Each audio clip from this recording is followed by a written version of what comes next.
या प्रमाणे आम्ही देवाच्या वचनामध्ये जाणार आहोत आणि आजच्या भक्तीमध्ये ख्रिस्त येशूच्या नावामध्ये तुम्हा सर्वांना सलाम. देवाची शांती तुमच्याबरोबर असो. यावेळेस आम्ही परमेश्वराच्या वचनामध्ये जाणार आहोत आणि आजपासून आम्ही काही सिरीज म्हणजे एक मालिका एका विषयाची आम्ही पाहणार आहोत. नव्या करारामध्ये मत्तईच्या पुस्तकामध्ये मत्तई 5 आम्हाला पाहायला मिळतं की येशू ख्रिस्ताने धन्यवादाचे उद्गार काढलेले आहेत. बघूया आपण मत्तई 5. आपण सर्वजण त्याच्यामध्ये जाऊया. मत्तईचं पुस्तक शुभवर्तमान अध्याय 5 आणि मग 3 वचनापासून आम्ही पुढं वाचत जातो. 12 वचनापर्यंत आम्हाला दिसतं की धन्यवादाचे उद्गार आहेत. 10 धन्यवाद आहेत. जसं पवित्र शास्त्रामध्ये मुख्यतः 10 आज्ञा आहेत जुन्या करारामध्ये, तसे नव्या करारामध्ये 10 धन्यवाद आहेत. आणि मग याच्याविषयी बायबल असं सांगतं, इतिहासकार असे म्हणतात की जसे आपल्याला ह्या जगातल्या जीवनामध्ये जीवन जगण्यासाठी काही नियम आहेत, शिस्त आहे, काही प्रमाण आहे, तशाच प्रकारे आत्मिक जीवनासाठी सुद्धा आम्हाला शिस्त, नियम किंवा अशा काही अटी आहेत की ज्या परमेश्वराने आमच्यासमोर ठेवलेल्या आहेत. जर शाळेमध्ये जातो तर आम्हाला तिथं नियम आहेत, कामावरती नियम आहेत आणि या सर्व गोष्टी आम्ही पाहिल्या तर आमच्या चांगल्यासाठी या गोष्टी आहेत. अशाच प्रकारे आत्मिक जीवनामध्ये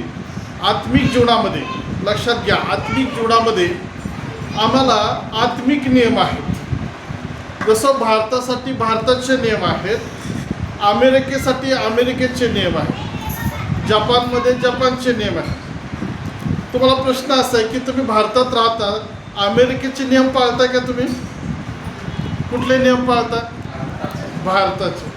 अशाच प्रकारे जर आम्ही ख्रिस्तावर विश्वास ठेवतो, देवावर विश्वास ठेवतो, तर जो व्यक्ती आत्मिक आहे तो व्यक्ती आत्म्यामध्ये चालण्यासाठी आत्म्याचे नियम त्याच्यासाठी आहेत. जसं सरकारचे नियम आमच्यासाठी आहेत, तशाच प्रकारे आत्मिक लोकांसाठी आत्म्याचे नियम आहेत. आणि फार महत्त्वाची गोष्ट आहे की ज्यांना स्वर्गाच्या राज्यात जायचं आहे त्यांच्यासाठी हे 10 धन्यवाद आहे, म्हणजे नियम आहे.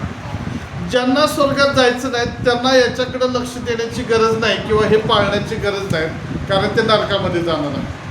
परंतु जे विश्वास ठेवतात माझ्या पापांची क्षमा झालेली आहे, माझ्या पापांची क्षमा होऊन मला देवाचा मुलगा किंवा मुलगी बनण्याचा अधिकार मिळालेला आहे, तर त्यांनी या पृथ्वीवरचं आत्मिक जीवन, स्वर्गात जाण्याच्या आधीचं या पृथ्वीवरचं जे आत्मिक जीवन आहे हे देवाच्या इच्छेप्रमाणे जगण्यासाठी त्या जीवनामध्ये एक शिस्त असावी.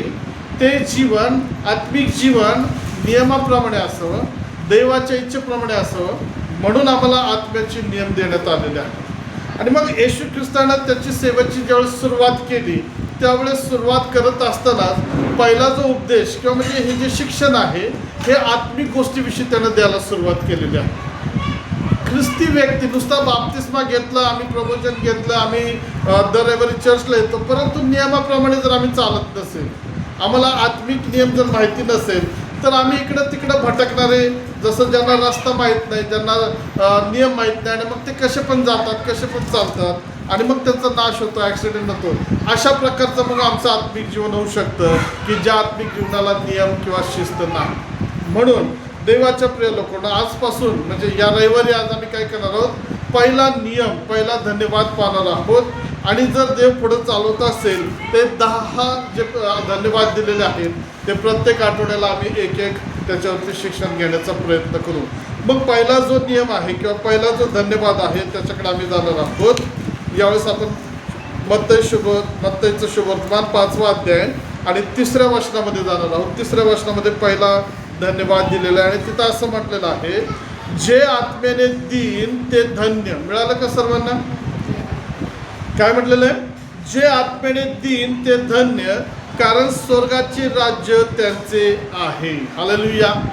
येशू ख्रिस्त या ठिकाणी सुरुवात करत असताना स्वर्गाच्या राज्याची पहिली सुरुवात करत आहे. कारण आत्मिक व्यक्ती हा जगामध्ये शेवटपर्यंत राहणार नाही, तर तो कुठं असायला पाहिजे? हालेलुया. कुठं असायला पाहिजे? स्वर्गामध्ये. मग प्रश्न असा आहे की तुम्ही आत्मिक आहात काय? तुम्ही आत्मिक व्यक्ती आहात काय? तुम्ही आत्म्यामध्ये चाललेले आहात काय? तुमचा आत्म्यामध्ये नवा जन्म झालेला आहे काय? मग जर झालेला असेल तर स्वर्गाचं राज्य आत्मिक व्यक्तीसाठी आहे, जो व्यक्ती ख्रिस्तावर विश्वास ठेवून क्षमाप्राप्त जीवन जगतो आणि त्याच्या नियमाप्रमाणे चालतो. मग त्याच्यासाठी पहिली अट काय दिलेली आहे की जे आत्म्याने दीन आहेत स्वर्गाचं राज्य त्यांचंच आहे. मंडळी आम्ही म्हणेल काय? स्वर्गाचं राज्य कुणाचं आहे? जे आत्म्याने दीन आहेत त्यांचं स्वर्गाचं राज्य आहे. हिंदीमध्ये म्हटलेलं आहे धन्य है वे जो मन के दीन है. हिंदीमध्ये काय म्हटलेलं आहे? जे मनानं दीन आहेत ते धन्य आहेत. इंग्लिशमध्ये म्हटलेलं आहे पुअर इन द स्पिरिट, म्हणजे आत्म्यामध्ये जे गरीब आहेत, लीन आहेत, दीन आहेत, त्यांच्यासाठी स्वर्गाचं राज्य आहे. देवाच्या प्रिय लोकांनो, मग योहान 3:16 जर आम्ही वचन वाचलं तर तिथं आम्हाला असं शिक्षण देण्यात आलेलं आहे की जितक्यांनी त्याच्यावर विश्वास ठेवला तितक्यांना काय देवाने जगावर एवढी प्रीती केली. पुढं वचन कसं आहे ते? जो कोणी त्याच्यावर विश्वास ठेवतो त्याचा नाश होऊ नये तर त्याला सार्वकालिक जीवन प्राप्त व्हावे. जो येशूवर विश्वास ठेवतो त्याला सार्वकालिक जीवन प्राप्त व्हावे. हे जे वचन आहे हे स्वर्गाच्या जीवनाकडे आम्हाला निर्देश करतं. परंतु हे जे वचन पूर्ण करण्यासाठी सगळे स्वर्गाच्या राज्यात जाणार नाहीत, लक्षात घ्या. जितक्यांनी त्याच्यावर विश्वास ठेवला, लक्षात येते? मग सगळे जगातले लोक जर विश्वास ठेवतील तर सगळे स्वर्गाच्या राज्यात जातील काय? तुम्हाला काय वाटतं? नाही जाणार. विश्वास ठेवणं वेगळी गोष्ट आहे आणि विश्वासाप्रमाणे कृती करणं वेगळी गोष्ट आहे. विश्वासाचे नियम पूर्ण करणं गरजेचं आहे. मग शास्त्र म्हणतं भूते देखील विश्वास ठेवतात आणि थरथर कापतात. मग भूते स्वर्गाच्या राज्यात जातील काय? तुम्हाला काय वाटतं? भूते स्वर्गाच्या राज्यात जातील? नाही जाणार. मग स्वर्गाच्या राज्यात कोण जाईल किंवा स्वर्गाचं राज्य कोणासाठी आहे? तर जे विश्वास ठेवतात त्यांच्यासाठी आहे, ही पहिली अट आहे. परंतु त्याच्याबरोबर जे आत्म्याने दीन किंवा जे आत्म्यामध्ये दीन आहेत त्यांच्यासाठी स्वर्गाचं राज्य आहे. देवाच्या प्रिय लोकांनो, का बरं असं येशू ख्रिस्त म्हणतो की जे आत्म्यामध्ये दीन आहेत तेच धन्य आहेत? याच्या पाठीमागे आम्हाला काहीतरी कारण आहे ते शोधणं गरजेचं आहे. आणि त्याच्या आधी आम्हाला काही प्रश्न आहेत. तर पहिला प्रश्न असा आहे की दीन असणे म्हणजे काय तुम्हाला माहिती आहे? दीन, नम्र, अजून काय? दीनला दुसरा आणखीन काही शब्द आहे का? आता दीन हा शब्द हिंदीमध्ये घेतला तर कसा होईल? आज का दिन यहोवाने बनाया. दिन म्हणजे काय? हिंदीमध्ये दिन म्हटलं तर दिवस, पण मराठीत जो दिन शब्द आहे याचा अर्थ आहे की गरीब. दीन म्हणजे काय? गरीब, नम्र किंवा पूर्णपणे ज्याच्यामध्ये एकदम काहीच नाही, तो शून्य आहे आणि तो कफल्लक आहे. म्हणजे एक उदाहरणासाठी मला तुम्हाला सांगू द्या, एखादा भिकारी व्यक्ती, त्याचं चित्र डोळ्यापुढे घ्या. एक भिकारी व्यक्ती, त्याच्याकडे गाडी असू शकते का? घर असेल का? चांगले कपडे, चांगलं पाची पक्वांचं खाणं. मग भिकाऱ्याची अवस्था कशी आहे की त्याच्याकडे काहीच नाही. एक भिकारी की ज्याच्याकडे काही नाही, राहायला घर नाही. आणि मग आम्ही पाहतो फुटपाथवर, रस्त्याच्या आजूबाजूला झाडाखाली, कुठं पुलाखाली लोक राहतात. ते कसे आहेत? ते दीन आहेत. याचा अर्थ की त्यांच्याकडे काहीच नाही, सुविधा नाहीये, वस्तू नाही, त्यांच्या गरजेच्या गोष्टी नाही आहेत. मग ते काय करतात? ते दुसऱ्यावर अवलंबून राहतात. तुमच्याकडे एखाद्या भिकाऱ्याने कधी भीक मागितली तुम्हाला आठवतंय का? आणि मग तुम्ही 10 रुपये दिले, 20 रुपये दिले किंवा 8 आणे 4 आणे दिलेले आहेत. का बरं असं झालेलं आहे? तर त्यांच्याकडं उपजीविकेचं साधन नाही आहे, जगण्याचं त्यांच्याकडे कुठला आधार नाही आहे, राहण्यासाठी घर नाही किंवा त्यांच्याकडे आसरा नाही आहे. मग हे लोक काय आहेत? हे भिकारी आहेत, भीक मागतात. आणि यांची दुसरं वैशिष्ट्य असं आहे की ते दुसऱ्या व्यक्तीवरती अवलंबून राहतात. हालेलुया.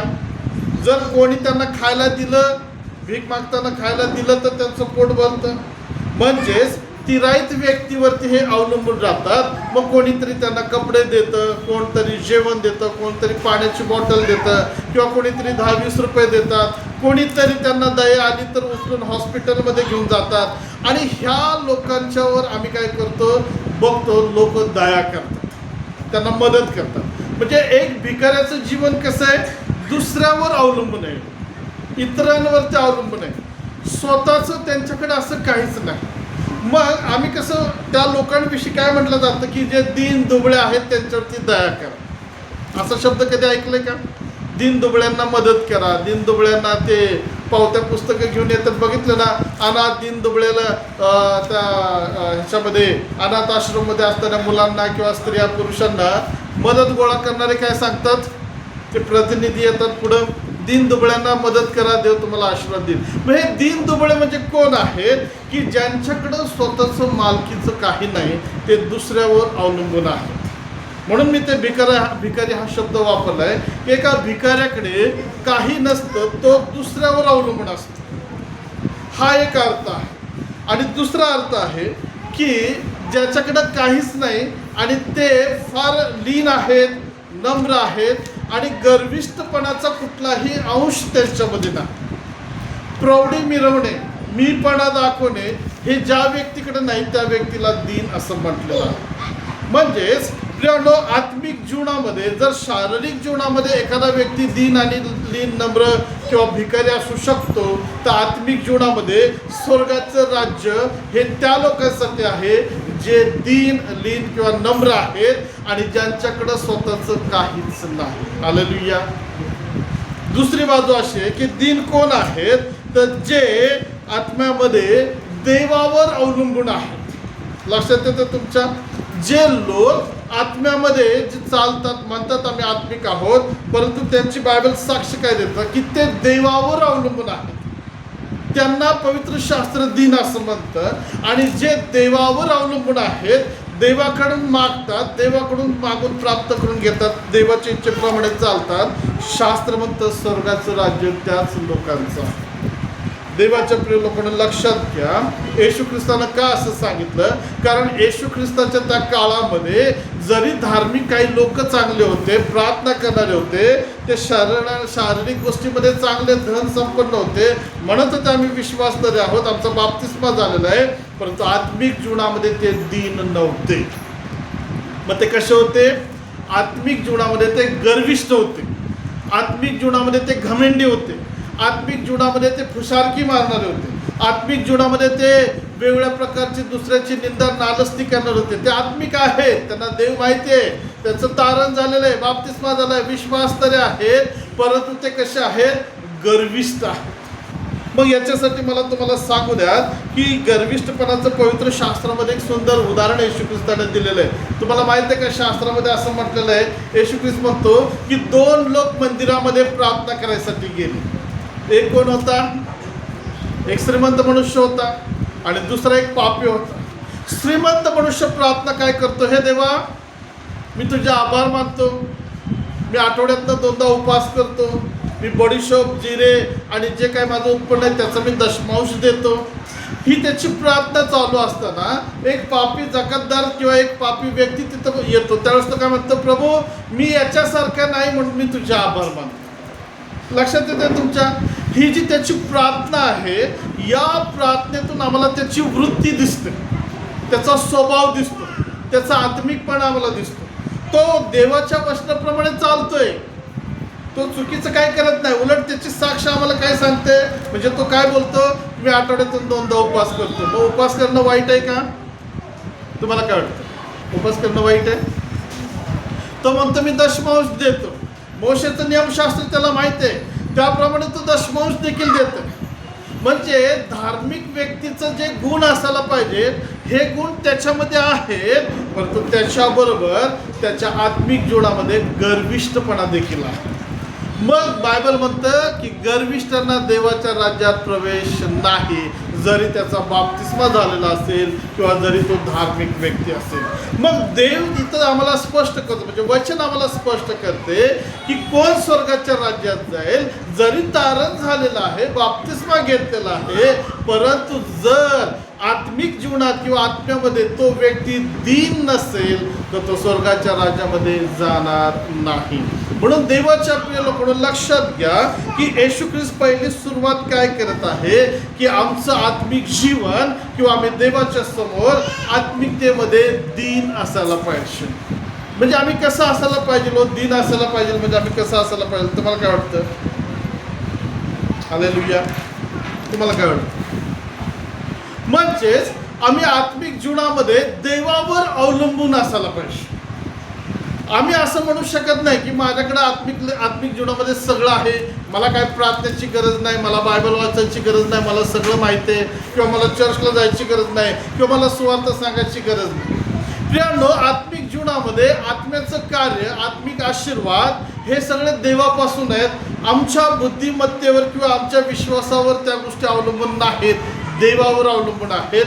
म्हणून एक आत्मिक व्यक्तीचं पहिली जबाबदारी काय येते की मी देवावर अवलंबून असायला पाहिजे. Hallelujah, hallelujah. काय हो, आत्मिक आशीर्वाद तुम्ही स्वतः तयार करू शकता का? आत्मिक सामर्थ्य तुम्ही स्वतः तयार करू शकता का? आत्मिक कृपादाने तुम्ही स्वतः तयार करू शकता का? नाही. हे कोणापासून आहेत? हे देवापासून आहेत. म्हणून माझी वैयक्तिक जबाबदारी काय आहे की मी देवावर अवलंबून असायला पाहिजे. देवाच्या प्रिय लोकांनो, बायबलमध्ये आम्हाला दाविदाचे एक साक्ष वचन ऐकायला मिळतं, पाहायला मिळतं की तो आपल्या स्तोत्रामध्ये काय म्हणतो, मी आपली दृष्टी पर्वतांकडे लावतो, मला सहाय्य कोठून येते. हालेलुया. हे दोन्ही प्रकारचं वचन आहे. शारीरिक म्हणजे जगाच्या गोष्टीप्रमाणे पण आहे आणि आत्मिकतेमध्ये आहे. मग आत्म्याच्या गोष्टी आम्हाला कुठून मिळतात? आमच्या स्वतःच्या ताकदीने किंवा प्रार्थना केली म्हणून नाही. आत्मिक गोष्टी फक्त देवच करू शकतो किंवा देऊ शकतो. म्हणजे तुम्हाला आशीर्वाद जे आहेत हे आशीर्वाद देवापासून येतात, कृपादानं आहेत ते देवापासून येतात. आणि मग ह्या ज्या आत्मिक गोष्टी आहेत याच्यासाठी देवाची इच्छा आहे. म्हणजे ख्रिस्त काय म्हणतो की तुम्ही दीन असायला पाहिजे, अर्थात तुम्ही देवावर अवलंबून असायला पाहिजे. तुम्ही हे ॲक्सेप्ट करायला पाहिजे, म्हणजे कबूल केलं पाहिजे की माझे आशीर्वाद देवाशिवाय मला मिळू शकत नाही, मला दैवी सामर्थ्य प्रभूशिवाय मिळू शकत नाही, माझ्या प्रार्थनेची उत्तरं देवाशिवाय मिळू शकत नाही, माझ्या जीवनात अद्भुत कार्य देवाशिवाय मिळू शकत नाही, माझ्या जीवनात प्रगतीकरण देवाशिवाय येऊ शकत नाही. मला देवावर अवलंबून राहायला पाहिजे. म्हणजेच मला देवाच्या जवळ मागत राहायला पाहिजे. देवाला दाखवायला पाहिजे की देवा माझे हात मोकळे आहेत, माझी झोळी रिकामी आहे, माझ्याकडे स्वतः म्हणून काही मी करू शकत नाही, मला तुझी गरज आहे. म्हणून दावीद काय म्हणतो की मला सहाय्य कुठून येते? हा प्रश्न आहे. मला आशीर्वाद कुठून येतात? मला दैवी आरोग्य कुठून येतं?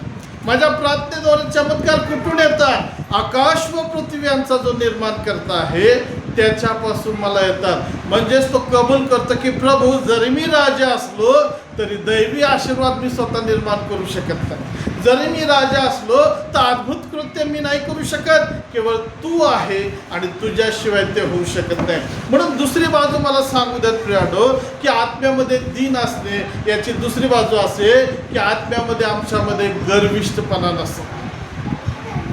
मी विश्वासणारा चांगला आहे असा विचार करणं चांगलं आहे, परंतु त्याच्याबद्दल गर्व बाळगणं हा चुकीचा प्रकार आहे. माझी प्रार्थना चांगली आहे किंवा मी चांगलं समर्पण करतो, मी चांगल्या प्रकारे गातो किंवा मी संदेश देतो, चांगली गोष्ट आहे. परंतु हे गोष्ट लक्षात ठेवा, जर या गोष्टीविषयीचा जर घमेंड किंवा गर्विष्ठपणा असेल तर शास्त्र सांगतं गर्विष्ठाला स्वर्गाच्या राज्यामध्ये प्रवेश नाही. स्वर्गाचं राज्य लीन आणि नम्र लोकांसाठी आहे. स्वर्गाचं राज्य जे त्याच्यावर अवलंबून राहिलेले आहेत आणि जे कबूल करतात की प्रभू मी शून्य आहे, मी शून्य आहे, तुझ्याशिवाय मला महत्त्व नाही, तुझ्या कृपेशिवाय मी जगू शकत नाही, तुझ्या कृपेशिवाय मी बोलू शकत नाही. प्रभू, जरी मी चांगली प्रार्थना केली परंतु त्या प्रार्थनेमध्ये जर घमेंड असेल तर देव ती प्रार्थना ऐकत नाही. कारण शास्त्र काय म्हणतो, तो गर्विष्ठांकडे बघत सुद्धा नाही, तो त्यांच्या विनंतीकडे कान सुद्धा देत नाही. परंतु जे अनुतप्त आणि भग्न हृदय आहेत, देवावर अवलंबून राहिलेले आहेत, ज्यांना माहिती आहे की माझा परमेश्वरच सगळं आहे, त्यांच्या तो प्रार्थना ऐकतो. म्हणून आमच्यामध्ये माझी प्रार्थना देव ऐकतो याविषयी घमेंड नसतात. आज बऱ्याच ठिकाणी एक प्रॉब्लेम चालू झालेला आहे, बऱ्याच वर्षापासून चालू आहे. बघा, तुम्ही मोठे मोठे सेवक असू द्यात प्रार्थना करणारे किंवा संदेश देणारे असू द्यात, अद्भुत चमत्कार करणारे सेवक असू द्यात, आज ते त्यांच्याकडून देव कार्य करून घेत आहे किंवा देव त्यांच्या प्रार्थनेचं उत्तर देत आहेत, तर तेच लोक दुसऱ्याला तुच्छ लेखतात. काय म्हणतात? आमच्यासारखी सेवा नाही, त्यांची सेवा काहीच नाही, शून्य. माझ्यासारखी प्रार्थना नाही, आमच्या प्रार्थनेचे लगेच उत्तर येतात. त्यांची प्रार्थना, त्यांना काय प्रार्थना येते? परंतु लक्षात घ्या, आता जरी तुम्ही असं वागत किंवा बोलत असाल तर स्वर्गाच्या राज्यामध्ये तुम्हाला प्रवेश होणार नाही. प्रियानो, शास्त्र म्हणतो जो स्वतःला कमी करतो, लीन करतो, खाली करतो, देव त्याला उंच करतो. हालेलुया. म्हणून तुमचं आणि माझं आत्मिक जीवन हे लीन आणि नम्रतेने भरलेलं असायला पाहिजे. आमच्या प्रार्थनेमध्ये लीनता असावी, आमच्या प्रार्थनेमध्ये आदेश नसावा, आमच्या विश्वासामध्ये नम्रता आणि समर्पण असावा, आमच्या विश्वासामध्ये तो कठोरपणा नसावा, आमच्या समर्पणामध्ये लीन आणि नम्रता, सौम्यता असावी. आमच्या समर्पणामध्ये देवा मी बघ दिलेला आहे आणि आता तू द्यायला पाहिजे, ही देण्या घेण्याची वृत्ती नसावी.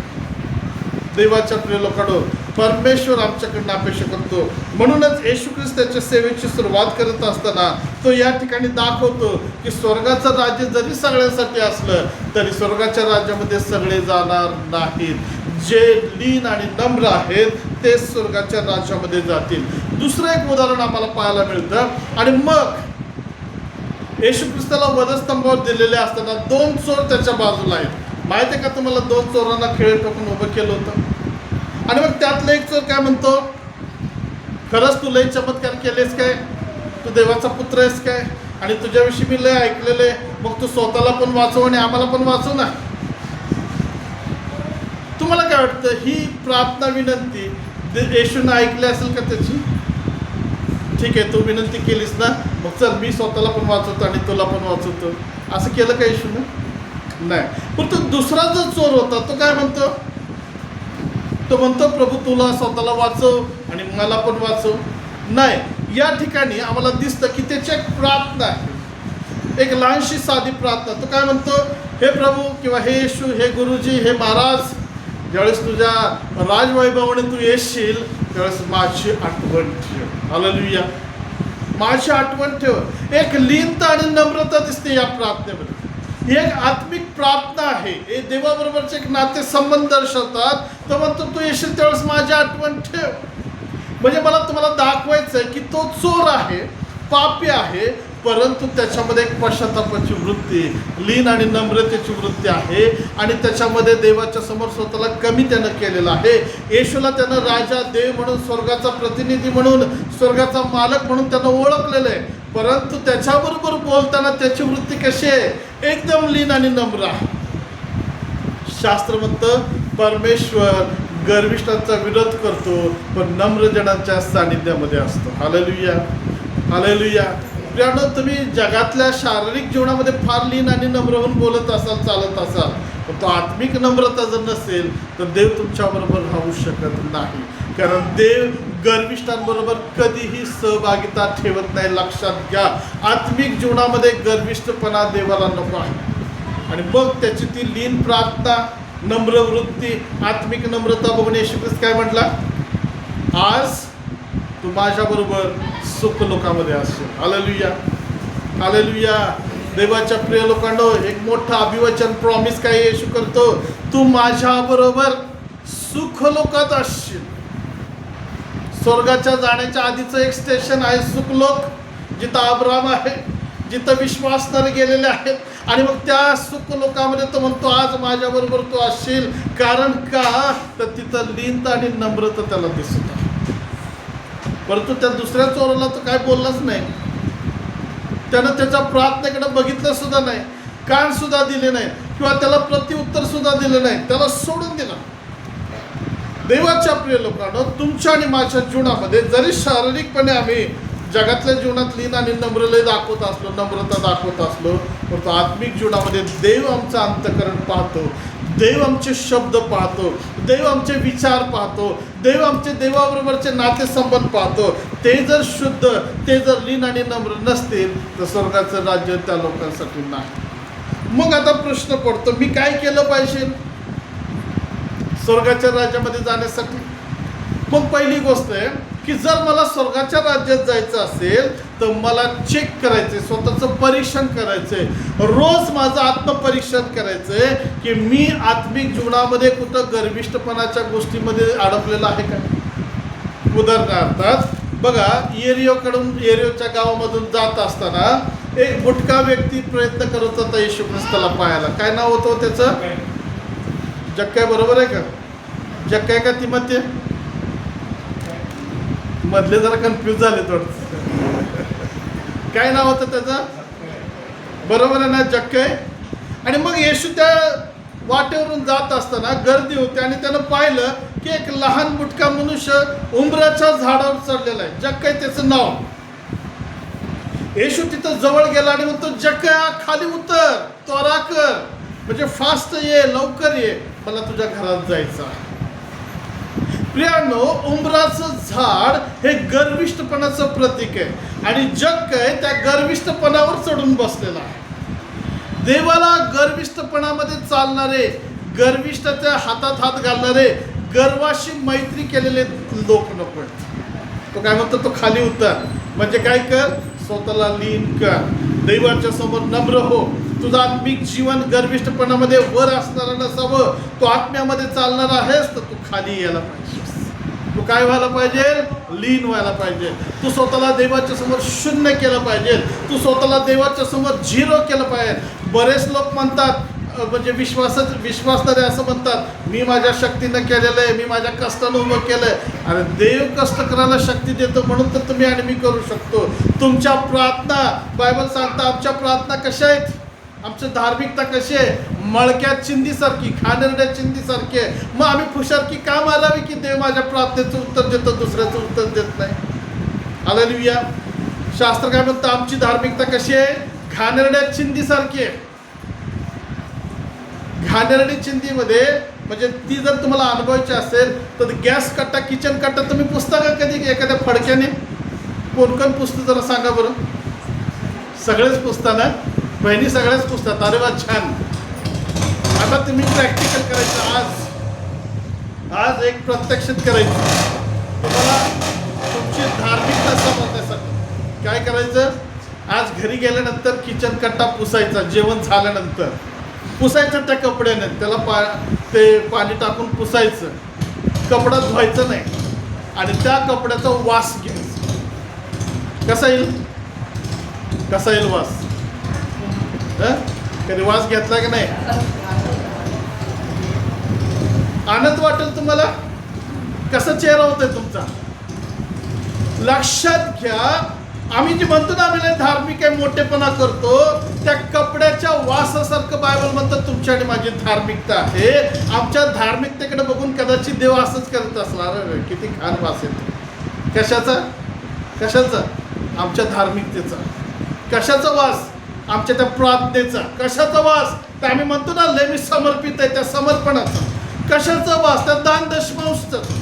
कशाचा वास? त्या विश्वासाचा, ज्याच्यावर आम्ही लय उड्या मारतो. माझ्यासारखा विश्वास नाही, माझ्यासारखी प्रार्थना नाही, माझ्यासारखं समर्पण नाही. पण बायबल म्हणतात ती जी धार्मिकता, त्या ज्या गोष्टी आहेत ना त्या चिंधीसारख्या देवाच्या समोर. मग आम्ही का उड्या माराव्यात? का गर्विष्ठपणा करावा? मग लक्षात घ्या, एवढी घाणेरडी आमची धार्मिकता आहे तर आम्ही देवाच्या समोर प्रौढी मिरवावी काय? नाही. म्हणून तो जक्कयाला काय म्हणतो? जक्कया खाली उतर. जोपर्यंत तू खाली येत नाही तोपर्यंत मी तुझ्या घरात येत नाही. हालेलुया. म्हणून येशू देवाचं वचन काय म्हणतं की देव गर्विष्ठांचा विरोध करतो परंतु लीनांवर तो कृपा करतो. त्यांच्या सानिध्यामध्ये तू राहतो. भग्न अनुतप्त म्हणजे लीन आणि नम्र जनांच्या वस्तीमध्ये त्याची वस्ती होते. देवाच्या प्रिय लोकांना, मग जक्कय खाली उतरला, येशूनं त्याच्या घरामध्ये प्रवेश केला. गर्विष्ठपणामध्ये देव आमच्या संगती राहू शकत नाही. मग तो प्रार्थनेचा गर्व असेल, मीपणा असेल, संदेश सांगण्याचा गर्विष्ठपणा असेल, तुमच्या दान दशमांश देण्याचा गर्विष्ठपणा असेल, किंवा स्वतः तुम्ही किती धार्मिक आहेत याचा तुम्हाला स्वतःला गर्विष्ठपणा असेल, तर आज येशू काय म्हणतो की तुम्हाला आणि मला खाली उतरायचं आहे. हे स्वतःचं परीक्षण आहे. आणि मग जर तुम्ही आत्मिक आहात तर पवित्र आत्म्याचं मार्गदर्शन घ्या. पवित्र आत्म्याला विचारा की प्रभू माझ्यामध्ये असा कुठला धार्मिकपणाचा गर्विष्ठपणा आहे का? आत्मिकतेमध्ये मी चालत आहे असं म्हणतो, पण माझ्यामध्ये आत्मिक काही गर्व, घमेंड, मीपणा आहे का? असेल तर मला तो दाखव. तोच दावीद काय म्हणतो, एका ठिकाणी प्रार्थना करतो, हे परमेश्वरा, माझ्या हृदय तपास, माझ्या हृदयाची झडती घे आणि बघ माझ्या हृदयामध्ये काही वाईट असेल तर काढून टाक आणि सनातन मार्गाने मला तू घेऊन जा. काय म्हणतो दावीद? देवा, माझ्या हृदयाची झडती घे, म्हणजे चेक कर, परवानगी द्या देवाला आणि आत्म्याला तुमच्या हृदयाची झडती घेण्याची. म्हणजेच देवाला काम करू द्या. कुठं गर्विष्ठपणाचा अंश लपलेला आहे का? कुठं मीपणाचा अंश आहे का? तो असेल तर तो काढण्यासाठी देवाला परवानगी द्या. आणि मग जग काही उतरला, येशू त्याच्या घरात गेला आणि म्हणतो, आज या घराला तारण प्राप्त झालेलं आहे. हालेलुया.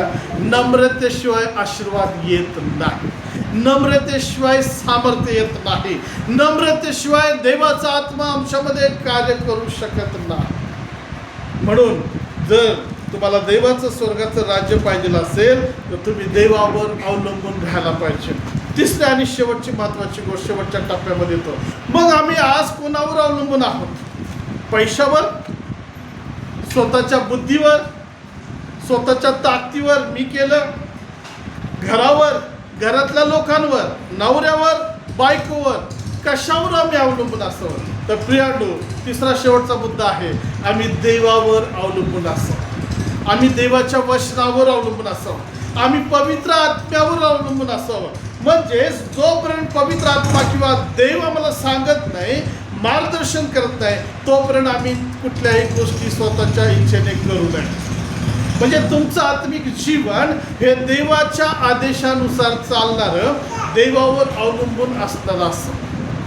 देवाच्या प्रिय लोकांना लक्षात घ्या, येशू ख्रिस्त जरी जगामध्ये तो होता तरी बायबल म्हणतं की तो पित्यावर अवलंबून होता.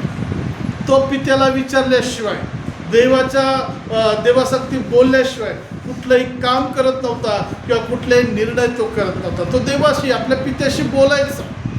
मग तुमचं आणि माझं जीवन हे पवित्र आत्म्याच्या मार्गदर्शनानुसार असायला पाहिजे. म्हणजेच जर तुम्ही शारीरिक जीवनामध्ये आणि आत्मिक जीवनामध्ये चालता तर तुम्हाला आणि मला देवाच्या इच्छा जाणूनच काम करायचं आहे, देवाच्या इच्छेप्रमाणेच वागायचं, बोलायचं आहे. याचा अर्थ असा आहे की देव मला जे सांगतो तेच मला करायचं आहे, त्याच्या व्यतिरिक्त मला काही करायचं नाही. मला पैशावर अवलंबून राहायचं नाही. पैसे आहे म्हणून मी सगळं काय पण करू शकतो. परंतु लक्षात घ्या, देवाने जर पैसे कमवण्याची ताकदच काढून घेतली तर तुम्ही काय करू शकताय? जगामध्ये असे बरेच लोक आहे, लाखो करोडो रुपये त्यांच्याकडे आहेत, परंतु त्या करोडो रुपयाने ते शांती घेऊ शकत नाही. शांती नाही आहे त्यांच्याकडे. करोडो गाड्या, बंगल्या, पैसा आहेत, परंतु स्वर्गाचा आशीर्वाद त्यांच्याकडे नाही. ते एवढे करोडोमध्ये लोळणारे लोक त्यांच्याकडे नाहीत, तर आम्ही थोड्याशा पैशावरती का गर्विष्ठपणा करायचं? आम्ही पैशावर नाही अवलंबून राहायचं, आम्हाला देवावर, देवाच्या वचनावरती अवलंबून राहायचं. म्हणून लक्षात घ्या की तुमचं आणि माझं जीवन देवाशिवाय व्यर्थ आहे. मग मला जर सामर्थ्य पाहिजे असेल, मला ज्ञान पाहिजे असेल, मला अभिषेक, कृपा किंवा मार्गदर्शन पाहिजे असेल तर मी पवित्र आत्म्यावर अवलंबून राहणं गरजेचं आहे.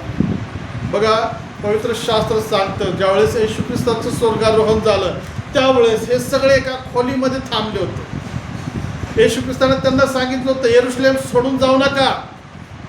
ज्यावेळेस तुम्हाला पवित्र आत्मा येईल त्यावेळेस तुम्हाला सामर्थ्य प्राप्त होईल आणि मग तुम्ही यरूशलेममध्ये, यहुदामध्ये, शमरणामध्ये आणि जगाच्या शेवटापर्यंत तुम्ही माझे साक्षी व्हाल. हे आदेश आहे. ते अवलंबून राहिले देवाच्या वचनावरती, वाट बघत राहिले आणि प्रार्थना करत राहिले आणि त्याचं फळ असं झालं की पवित्र आत्म्याचा वर्षाव झाला, अग्नीचा बाप्तिस्मा त्यांना झाला, अग्नीचा वर्षाव झाला, आत्म्याचे जीवा प्राप्त झाले आणि मग त्यांना सामर्थ्य प्राप्त झाल्यावर ते जगाच्या कानाकोपऱ्यापर्यंत गेलेलं आहे. हालेलुया. मी माझ्या सामर्थ्याने प्रार्थना करतो असं जर तुम्ही म्हणत असाल तर लक्षात घ्या, तिथं प्रार्थना कार्य करत नाही. मी माझ्या सामर्थ्यानं, मला तो अभिषेक आहे आणि मला घमेंडी आहे आणि तुम्ही भूत काढायला जाल, भूत निघणार नाही.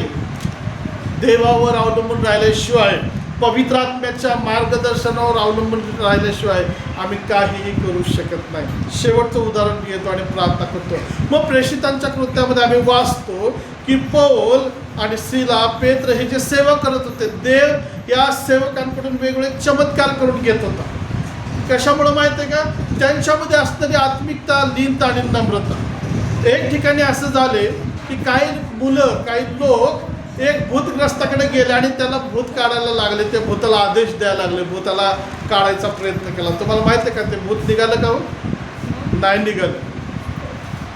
ते जे दुष्ट आत्मे त्या व्यक्तीमध्ये होते त्यांनी काय म्हटले, मी येशूला पण ओळखतो. आणि कुणाला ओळखतो?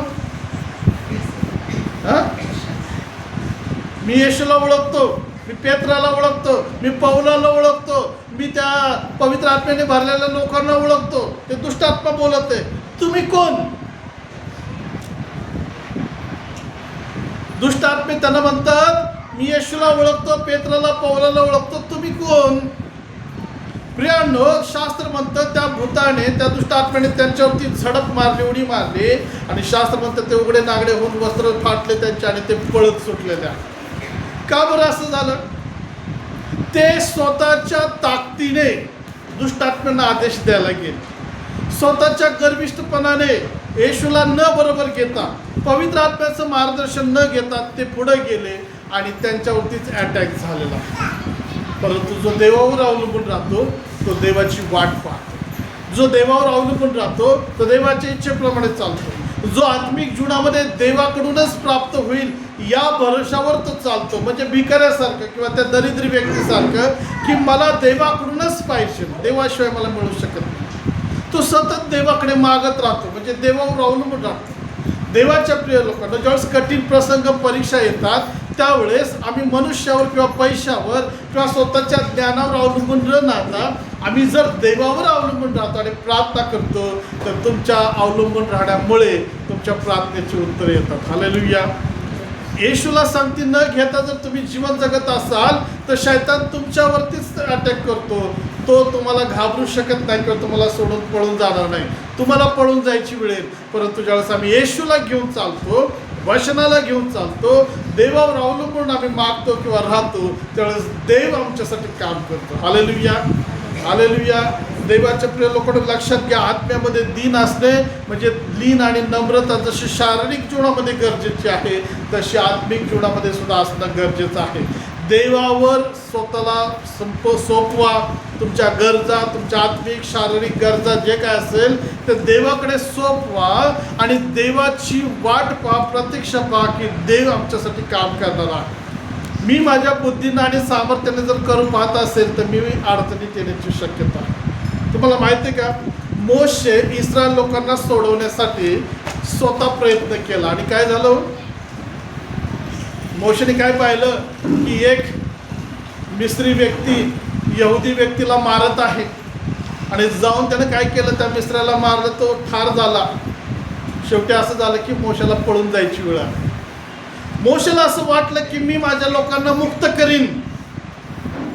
नाही, देवावर अवलंबून नव्हता तो. स्वतःच्या शक्तीवर, ज्ञानावर, बुद्धीवर, त्याला मिळालेल्या त्या शिक्षणावर तो अवलंबून होता. पण देवाने त्याला दाखवलं की मोशे, तू तुझ्या स्वतःवर अवलंबून राहून काही करू शकत नाही, तुला माझ्यावरच अवलंबून राहायचं. आणि मग ज्यावेळेस तो शिकला देवावर अवलंबून राहायला, तेव्हा त्यावेळेस देवाच्या समोर लीन आणि नम्र झाला. देवा, तूच करू शकतोस, तू बदल करू शकतोस, तू मुक्त करू शकतोस, तू सोडवू शकतोस, तू माझ्या जीवनामध्ये अद्भुत कार्य करू शकतो. हे ज्यावेळेस मोशेला समजलं आणि मोशे लीन आणि नम्र झाला, मग देवाने त्याची परिस्थिती बदलली. आता हा पळून गेलेला मोशे फारोच्या समोर जाऊन उभा राहतो आणि फारोच्या तावडीतून, बंदिवासातून हजारो इस्रायल लोकांना बाहेर काढतो. हालेलुया. आता एका व्यक्तीला सोडवायसाठी गेला तर पळून जायची वेळ आली, पण लाखो लोकांना सोडवायसाठी गेला त्यावेळेस तो कोणाच्या मदतीनं सोडवू शकला? देवाच्या पवित्र आत्म्याच्या सामर्थ्याने. म्हणजेच या ठिकाणी मला तुम्हाला दाखवायचं आहे की शारीरिक आणि आत्मिक आणि जगिक कौटुंबिक जीवनामध्ये आम्ही स्वतःच्या शक्तीनं काही करू शकत नाही. आम्हाला लीन आणि नम्र होणं गरजेचं आहे. देवाशिवाय आमच्या घरात, आमच्या जीवनात, आमच्या आत्मिक आणि शारीरिक जीवनामध्ये कोणीही बदल करू शकत नाही. मला देवाचीच गरज आहे. प्रियांनो, या ठिकाणी आपण थांबूया आणि शिकूया की मी आत्म्यामध्ये दीन असणं गरजेचं आहे. जरी मी आत्मिक असेल आणि गर्विष्ठपणा असेल तर स्वर्गाच्या राज्यामध्ये कोणीही जाऊ शकत नाही. देवा तुम्हाला या वचनाच्या द्वारे आशीर्वादित करू आणि या ठिकाणी आपण डोळे झाकू आणि प्रार्थना करूया आणि मन प्रार्थनेमध्ये की प्रभू जसं शारीरिक कौटुंबिक जीवनामध्ये लीन आणि नम्र मी राहतो दाखवतो तशाच प्रकारे आत्मिक जीवनामध्ये तुझ्यावर अवलंबून राहण्यासाठी मला मदत कर. माझ्यातील तो गर्विष्ठपणा आत्मिक मीपणा आत्मिक माझ्यामध्ये असणारी प्रौढी जे काही माझ्यामध्ये आहे जे तुझ्या विरोधातलं आहे येशूच्या नावाने काढ. असं डोळे झाकाने प्रार्थना आपल्या अंतःकरणामध्ये प्रार्थना कर की प्रभू मला त्या आत्मिक गर्वातून बाहेर काढ. जसं जक्क्याला तू म्हटला खाली ये आणि तो आला तसं प्रभू मी जर गर्विष्ठपणामध्ये चढलेलो असेल माझ्यामध्ये गर्विष्ठपणा असेल आत्मिक गर्व असेल मी स्वतःच्या बुद्धीवर अवलंबून असेल तर मला क्षमा कर आणि मला देवा लीन आणि नम्र बनव. आत्म्यामध्ये पण लीन बनव शारीरिक जीवनामध्ये पण लीन बनव विश्वासामध्ये लीन बनव प्रार्थनेमध्ये लीन आणि नम्र बनव. माझ्यातील तो घमेंडीपणा तो काढून टाक. सांगा पवित्र आत्म्याला आणि बायबल म्हणतं जो कोणी आपले दोष झाकतो त्याचे बरे होत नाही परंतु जे कबूल करून सोडून देतो त्याच्यावरती दया होते. आणि आज जर तुम्हाला पवित्र आत्मा दाखवत असेल की तू आत्मिक जीवनामध्ये या गोष्टीमध्ये घमिंडी आहेस लीन नम्र नाहीस तर क्षमा मागा आणि लीन आणि नम्रतेच्या आत्म्याने भरण्यासाठी प्रार्थना करा. ते तुम्हाला याच्या सर्व गोष्टीमध्ये सहाय्य करू. आपण प्रार्थना करू. स्वर्गातून पाहणारे आमच्या जिवंत सेनाधीश बाप्पा आम्ही तुझ्या पवित्र नावाला धन्यवाद देतो. 10 धन्यवादाची आज सुरुवात केलेली असताना पहिला धन्यवाद आम्ही पाहतो की ज्या आत्म्यामध्ये दीन आहेत स्वर्गाचं राज्य त्यांचं आहे. देवा आम्ही विनंती करतो तुझं राज्य हे जगाचं राज्य नाही तुझे नियम हे जगातले नियम नाही तर ते स्वर्गाचे आहे आणि आम्ही स्वर्गामध्ये असावं ही तुझी इच्छा आहे परंतु नियम असा आहे दीन असल्याशिवाय आम्ही ते पाहू शकत नाही जाऊ शकत नाही. म्हणून आम्ही प्रार्थना करतो प्रभू आम्हाला आत्मिक जीवनासाठी तू लीन आणि नम्र बनव. आम्हाला तुझ्यावर अवलंबून राहण्यासाठी सहाय्य कर. आमच्यातला तो घमेंडीपणा आत्मिक प्रौढी आणि विश्वास आणि प्रार्थनेविषयी असताना तो गर्विष्ठपणा जे काही आमच्यामध्ये तुला दिसत असेल आज आम्ही कबूल करतो. आम्हाला क्षमा कर आणि आम्हाला त्या गर्विष्ठपणातून काढ येशूच्या नाव. प्रभू आम्ही आमच्या ताकदीवर आणि बुद्धीवर अवलंबून न राहतो आम्ही तुझ्यावर अवलंबून राहतो तुझ्या वचनावर पवित्र आत्म्यात तुझ्यावर आम्ही डिपेंडेंट करावं यासाठी तू आमचं सहाय्य मदत कर. प्रभू आम्हाला लीन आणि नम्रतेच्या आत्म्यानं भरून जगण्यास राहण्यास चालण्या खाण्यापिण्यास प्रत्येक गोष्टीमध्ये तुझ्या आत्म्यामध्ये अधीन राहण्यासाठी तू सहाय्याने मदत कर. धन्यवाद करतो प्रेमळ बाप्पा आज तू आम्हाला बोललास आणि आमची सर्व दे बाप्पा जीवनाचे सर्व गोष्टी तू दाखवलेल्या आहेस. जिथं जिथं आम्ही चुकलो आम्ही पश्चाताप केलेला आहे आम्हाला तू क्षमा केलीस असा आम्ही विश्वास धरतो आणि प्रार्थना करतो की रोज आम्ही आत्मिक जीवनात शारीरिक जीवनामध्ये आम्ही पश्चातापी अंतःकरणानं चालावं परीक्षण करावं तुझ्यावर अवलंबून राहावं म्हणून तू आमचं सहाय्य कर. त्याचमुळे आम्ही प्रार्थना करतो आज हे जे वचन ऐकणारे आहेत आणि जे देवबाप्पा यूट्यूबवर ते वचन पाहणारे आहेत त्यांच्याही जीवनामध्ये येशूच्या तो आत्मिकरित्या कार्य कर त्यांना क्षमा कर आणि तुझ्या आत्म्यामध्ये लीन आणि नम्र होऊन चालण्यासाठी तू त्या प्रत्येकाचं सहाय्य कर. धन्यवाद करतो. इथून पुढची वेळ आणि आम्ही सर्वजण तुझ्या हातामध्ये घेऊन प्रार्थना येशूच्या नावात केली म्हणून ऐकत्या. आमेन आमेन आमेन. आता देवचं बाप देवचं पुत्र आणि देवचं पवित्र आत्मा या त्रैकाची प्रीती कृपा शांती पवित्र आत्म्याचा अभिषेक आणि मार्गदर्शन आणि आत्म्याचा दीनपणाचा स्वभाव आणि सामर्थ्य तुम्हा सर्व संगती आतापासून सदा सर्व काळ असो. Amen amen. Praise the Lord. प्रार्थना संपलेली आहे.